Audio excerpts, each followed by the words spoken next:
Nak tahu rahsia di sebalik kuasa AI? Semuanya bermula dari chip memori dan SK Hynix lah jagonya.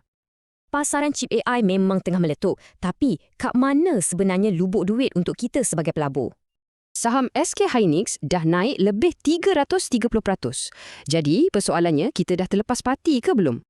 Inilah dilema kita. Dah terlambat ke nak masuk? Atau ini baru je permulaan? Jom kita bedah siasat.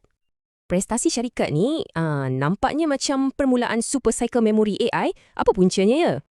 Okey, tengok nombor ni. Unjuran keuntungan untuk 2025 dijangka naik lebih 100%. Memang gila! So, apa rahsia di sebalik semua ni? Jawapannya satu, dominasi mereka dalam teknologi HBM.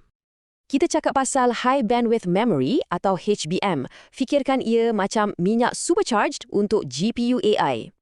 Unjurannya, SK Hynix bakal pegang sampai 70% pasaran HBM4. Jauh mereka tinggalkan pesaing. Macam mana boleh jadi macam tu? Sebab utama, deal besar mereka dengan gergasi chip AI NVIDIA. Tapi cerita ni tak selalunya indah. Ada risiko dan pesaing yang perlu kita tengok. Nampaknya pesaing macam Samsung dan Micron tengah bergelut. Ini bagi kelebihan besar pada SK Hynix.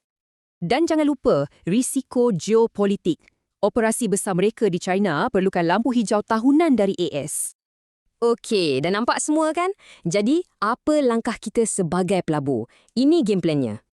Walaupun tengah mendahului, saham SK Hynix nampak lebih murah dari Micron, macam ada ruang untuk naik lagi. Takeaway pertama, tandakan kalender anda. Pembatalan saham pada 9 Februari nanti boleh naikkan nilai saham.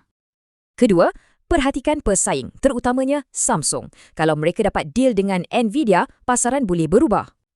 Dan yang ketiga, sentiasa bandingkan penilaian. Selagi SK Hynix lebih murah dari Micron, ada peluang di situ. Jadi, macam mana nak masuk? Ada 3 strategi.